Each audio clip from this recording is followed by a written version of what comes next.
শেখ হাসিনাকে ফেরত দিতে রাজি হয়েছেন ভারত, তবে দেশের প্রধানমন্ত্রী হিসেবে। জয় বাংলা। এই যে পোস্টটা কে দিয়েছেন? পোস্টটা দিয়েছেন আলহাজ অ্যাডভোকেট জাহাঙ্গীর আলম। এই জাহাঙ্গীর আলমকে আমরা কমার বেশি সবাই চিনে থাকারই কথা। তিনি গাজীপুরের মেয়র প্রার্থী ছিলেন। আওয়ামী লীগের সাথে তার একটা দ্বন্দ্ব হয়েছিল। তিনি আওয়ামী লীগের মনোনীত হইতে পারেন নাই, তার মাকে দিয়ে নির্বাচন করেছেন। যাই হোক, তার বিষয়ে নতুন করে বলার কিছু নয়। তিনি একজন ভালো মানুষ হিসাবে গাজীপুরবাসী তথা বাংলাদেশের মানুষ তাকে চেনেন এবং তিনি গ্রহণযোগ্য, বিশ্বাসযোগ্য একজন মানুষ। তিনি ওইরকম আউল ফল কথাবার্তা বলেন না। আর তিনি যে এমনি একটা মনে আসলো আর সেটাই যে জনগণের উদ্দেশ্যে ছেড়ে দিলেন সেরকমও ব্যক্তি নয় বলে আমরা তাকে চিনি। তিনি স্পষ্ট ভাষায় তার ফেসবুক ওয়ালে লিখলেন যে শেখ হাসিনাকে ফেরত দিতে রাজি হয়েছেন ভারত, তবে দেশের প্রধানমন্ত্রী হিসেবে। এটা তিনি লিখছেন একদিন আগে বলতে যখন বাংলাদেশ সরকারের পক্ষ থেকে ভারত সরকার বরাবর একটা চিঠি দেওয়া হলো যে শেখ হাসিনা একজন দণ্ডপ্রাপ্ত আসামি, তার বিরুদ্ধে 2টা মামলার রায় হয়েছে, সেই রায়ে তিনি সাজাপ্রাপ্ত, তাকে আপনারা ফেরত দেন। এখন সেই চিঠি দেওয়ার পরেই আলহাজ অ্যাডভোকেট জাহাঙ্গীর আলম এই পোস্টটা দিচ্ছেন এবং সোশ্যাল মিডিয়াতে এরকম নিউজের ছড়াছড়ি যে শেখ হাসিনাকে ভারত ফেরত দিতে পারেন, সেটা হলো প্রধানমন্ত্রী হিসাবে। আবার শেখ হাসিনাকে ফেরত দিবেন প্রধানমন্ত্রী হিসাবে, শেখ হাসিনাকে প্রধানমন্ত্রী হিসাবেই দেশে পাঠাবেন। এই ধরনের নিউজ, এই ধরনের সোশ্যাল মিডিয়াতে এই ধরনের খবরে একদম ছয়লাভ। আমি জাহাঙ্গীর আলমের ইয়াটা আপনাদেরকে দেখালাম, আপনারা শুধু মনে রাখুন। আমি আর একটা নিউজ আপনাদেরকে পড়ে শোনাবো, সেটা হলো যে 71 টিভি তারা নিউজ করছে হাসিনাকে ফেরত দিতে তারা দেখাবে না ভারত। হাসিনাকে ফেরত দিতে যে তাড়াহুড়ো হয়, তারা যেহেতু বাংলাদেশ থেকে চিঠি এসছে এবং শেখ হাসিনার বিরুদ্ধে মামলার রায় হয়েছে, তিনি একজন মৃত্যুদণ্ডপ্রাপ্ত আসামি, যাবজ্জীবন প্রাপ্ত আসামি, তাকে তাড়াতাড়ি ফেরত দেওয়া হোক, তাড়াতাড়ি দেশে পাঠিয়ে দিয়ে, এরকম তাড়াহুড়ো ভারত দেখাবে না, সেই কথাটাই 71 টিভি বলতেছে এবং বাংলাদেশের অনেক মিডিয়া। আপনি 2টা বিষয় মিলাতে থাকেন। একটা, আমি যদি আলহাজ অ্যাডভোকেট জাহাঙ্গীর আলমের স্পেসিফিক তাকে না বলে যদি আমি সোশ্যাল মিডিয়ার কথা বলি, সোশ্যাল মিডিয়া অপরদিকে বাংলাদেশের মূলধারার গণমাধ্যম এবং নিউজ পত্রিকাগুলোর যে নিউজ হয়েছে এই বিষয়গুলো মিলান, দেখবেন যে খুব একটা যে অসামঞ্জস্য বা খুব একটা যে আকাশ পাতাল পার্থক্য সেরকম খুঁজে পাওয়া যায় না। আচ্ছা, এটা আপনাদেরকে নিউজ বললাম। এখন আমি আপনাদেরকে বলি যে এইটা একেবারে কথার কথা হিসাবে ধরার কোনো মানে নাই। এই জন্য মানে নাই, দেখেন বাংলাদেশের বর্তমান পর্যন্ত, এখন পর্যন্ত আমি যে সময়টাতে ভিডিও করতেছি এই সময় পর্যন্ত, আজকে হচ্ছে 2025 সালের নভেম্বরের 25 তারিখ, আজকে পর্যন্ত বাংলাদেশের সেই 72-এর সংবিধানই কিন্তু বহাল আছে এবং সেই সংবিধান অনুযায়ী রাষ্ট্র পরিচালিত হইতেছে। আমরা যদিও জানি যে সংবিধানকে মানা হইতেছে না, কিন্তু ওই যে একদম সফটওয়্যার যে ইনস্টল করা আছে, হার্ডওয়্যার, এই রাষ্ট্রের, বাংলাদেশ নামক রাষ্ট্রের যে হার্ডওয়্যার, এখনও কিন্তু 72-এর সেই সংবিধান। এখন সেই সংবিধান অনুযায়ী শেখ হাসিনা এখনও বাংলাদেশের বৈধ প্রধানমন্ত্রী। পাশাপাশি তিনি কিন্তু এটা বলেন যে ক্ষমতাচ্যুত বা ক্ষমতা ছাড়তে বাধ্য হয়েছেন। তার একটা কল রেকর্ডে আমি শুনলাম, তিনি বললেন যে আমি তো নিজেও জানি না যে আমি দেশ ত্যাগ করতেছি বা দেশ থেকে সরে আসতেছি।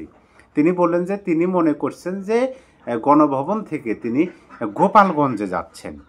আর নতুন করে একটা কল রেকর্ড ভাইরাল হয়েছে, সেই কল রেকর্ডটা বাংলাদেশের মূলধারার গণমাধ্যমে কিন্তু প্রচার করতেছে সরকারের পক্ষ থেকে, কোনো কুরুক্ষেপ আমরা দেখলাম না। সেই কল রেকর্ডটা হয়তো বা আপনিও শুনছেন, আমিও শুনছি। সেখানে কিন্তু তিনি স্পষ্ট ভাষায় কয়েকটি কথা বলছেন যে এরকম মানুষ মেরে মানুষের প্রাণ কেড়ে নিয়ে ক্ষমতায় থাকার কোনো মানে হয় না, আমি চলে যাব, আমি এই দেশে আর থাকবো না। এরকম একটা কল রেকর্ড বের হচ্ছে হাসান মাহমুদের সাথে। তিনি যে পররাষ্ট্রমন্ত্রী অবস্থায় তিনি ক্ষমতাচ্যুত হলেন, তার আগে তথ্যমন্ত্রী ছিলেন। এখন আমার যে আলোচনার বিষয়টা সেটা হলো যে কি শেখ হাসিনা প্রকৃত পক্ষে প্রধানমন্ত্রী হিসেবে দেশে ফিরতে পারেন, এই সম্ভাবনাটা কতটুকু? তার আগে আমি আপনাকে বলি, যেমন ধরেন একটা গুঞ্জন কিন্তু উঠছে এবং এটাই ঘটতে যাচ্ছে বলে বাংলাদেশের সর্বমহল থেকে শোনা যাচ্ছে যে আওয়ামী লীগবিহীন একটা নির্বাচন হতে যাচ্ছে। শুধু আওয়ামী লীগবিহীন না, এই কথাটা বললে ভুল হবে, আওয়ামী লীগ এবং আওয়ামী লীগের সহযোগী সংগঠন বা রাজনৈতিক দল, যেমন আওয়ামী লীগের যে জোট 14 দলীয় জোট, মানে আওয়ামী লীগ এবং 14 দল, তাদের সবাইকে বাদ দিয়ে মোট কথা হলো যে 52 থেকে 53টা আছে নিবন্ধিত রাজনৈতিক দল, বা তারও বেশি হতে পারে, প্রায় ধরেন আপনি প্রায় 50টা ধরেন। 50টা দলের মধ্যে 20টা দল নিয়ে একটা নির্বাচন হতে পারে, হবে এরকম ফেব্রুয়ারিতে শোনা যাচ্ছে। যদি এরকমভাবে নির্বাচন হয়, ধরেন আওয়ামী লীগ বাদ দিয়ে নির্বাচন হলো, সেই নির্বাচনে কে জয়যুক্ত হলো? ধরেন আপনার জয়যুক্ত হলো বিএনপি। বিএনপি যেহেতু বড় দল, এটা আমরা কথার কথা বলতেছি, তাহলে বিএনপি যদি নির্বাচিত হয় যেভাবেই হোক, তাহলে বিএনপির রাষ্ট্রপ্রধান হবেন কে? প্রধানমন্ত্রী হবেন কে? অবশ্যই কিন্তু তারেক জিয়ার কথা আসবে সামনে। তিনি গেছেন প্রধানমন্ত্রীর ছেলে হিসাবে দেশ ত্যাগ করছেন, আর তিনি দেশে ফিরবেন প্রধানমন্ত্রী হিসাবে। এই উদাহরণটা আমি এই জন্য আপনাদেরকে দিলাম। অনেকে এটা ধারণা করেন যে শেখ হাসিনা এখনও বৈধ প্রধানমন্ত্রী, সংবিধান অনুযায়ী তিনি যে 24-এর নির্বাচন হয়েছে সেই নির্বাচন অনুযায়ী তিনি প্রধানমন্ত্রী হিসাবে ফিরবেন। না, সেই সম্ভাবনাটা খুবই কম, নাই বললে চলে। কিন্তু নতুন আর একটা সম্ভাবনা সামনে এসে দাঁড় হয়েছে। সেই সম্ভাবনাটা আমি আপনাদেরকে বলি। আমি সভানেত্রীর আর একটা কল রেকর্ড, আর একটা কি বলে ভয়েস শুনলাম, সেখানে তিনি স্পষ্ট ভাষায় বললেন যে তারা নাকি বলতেছেন যে আওয়ামী লীগবিহীন তারা একটা নির্বাচন করবেন। আচ্ছা ঠিক আছে, তারা আওয়ামী লীগবিহীন নির্বাচন কেমনে করে আমরাও দেখে নেব। এই কথাটা কে বলতেছেন? আওয়ামী সভানেত্রী শেখ হাসিনা। তার মানে কি আওয়ামী লীগবিহীন নির্বাচন তারা হতে দেবে না? এটা কিন্তু স্পষ্ট ভাষায় আওয়ামী লীগের সকল মহল থেকে বলতেছে যে আওয়ামী লীগবিহীন এই বাংলাদেশে নির্বাচন হতে দেওয়া হবে না। এই কথাটা আপনি ওবায়দুল কাদের বলেন, হাসান মাহমুদ বলেন, জাহাঙ্গীর আলম বলেন, আসাদুজ্জামান খান কামাল বলেন, বা আরও যারা আছেন, শেখ হাসিনা সহ সজীব ওয়াজেদ জয় বা পুতুল, ভারতের বক্তব্য কিন্তু তাদের বক্তব্যের সাথে কম আর বেশি মিলে যায়। ভারত বলেন যে ওরকম স্পেসিফিক নাম উচ্চারণ না করলে ভারত কিন্তু বলেন যে সকল দলের অংশগ্রহণে একটা নির্বাচন হলে সেই নির্বাচনে যারা নির্বাচিত হবেন হয়ে সরকার গঠন করবে, সেই সরকারের সাথে ভারতের সম্পর্ক ভালো হবে, অন্যথায় সম্ভব না। তার মানে হলো যে আওয়ামী লীগকে নিয়ে একটা নির্বাচন করেন আপনারা। এখন আপনি ধরেন যে আওয়ামী লীগ সহ 14 দল সহ, মানে বাংলাদেশের যতগুলো রাজনৈতিক দল আছে, প্রতিটা রাজনৈতিক দলের অংশগ্রহণে একটা সুন্দর, সুষ্ঠু এবং নিরপেক্ষ নির্বাচন অনুষ্ঠিত হলো, যে সরকারে আমলই হোক। সেই নির্বাচনে ভোটার যারা, আমরা যারা ভোটার জনগণ আছি, তারা স্বতঃস্ফূর্তভাবে নির্ভয়ে নির্দ্বিধায় আমরা ভোট দিলাম। সেই নির্বাচনে জয়যুক্ত হওয়ার সম্ভাবনা কার বেশি বলে আপনার মনে হয়? এই যে বর্তমান বাংলাদেশের রাজনৈতিক পরিবেশ পরিস্থিতি এবং জনগণের মনের ভেতরে যে লুকিয়ে থাকা কথা, সেই কথাগুলো যে ধীরে ধীরে বহির্প্রকাশ ঘটতেছে, সেইটা দ্বারা কিন্তু আমরা স্পষ্টভাবে এটা বলতে পারি যে আওয়ামী লীগ নির্বাচিত হওয়ার সম্ভাবনাটা অনেক অনেক অনেক বেশি।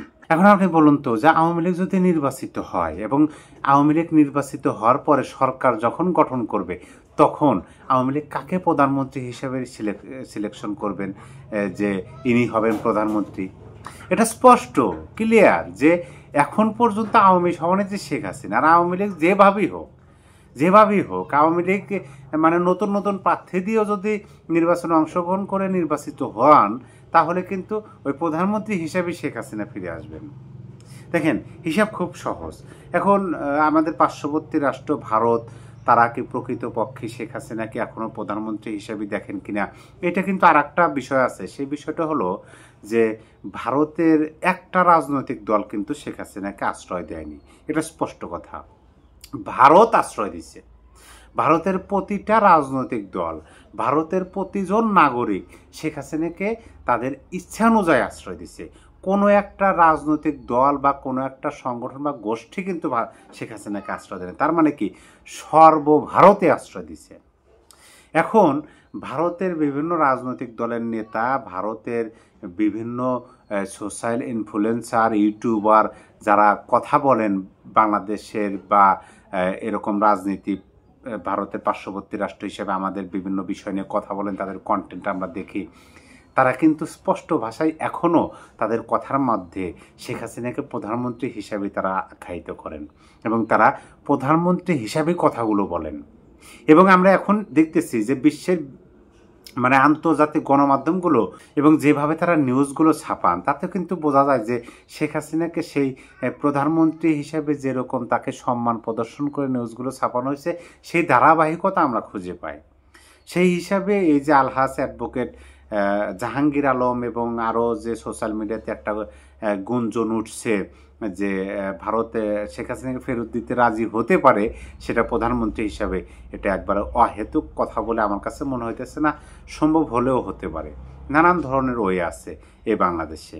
দেখা যাক ভবিষ্যতে বলে দেবে যে শেখ হাসিনা আদৌ কী হিসাবে, তিনি কি আসামি হিসাবে দেশে ফিরতেছেন, নাকি তিনি প্রধানমন্ত্রী হিসেবে ফিরতেছেন, নাকি অন্য কোনো উপায়। সময় হলে আমরা দেখতে পারবো। সম্মানিত দর্শক, আপনার মতামত অবশ্যই কমেন্ট বক্সে জানিয়ে দেবেন। সবাই ভালো থাকবেন। আল্লাহ হাফেজ।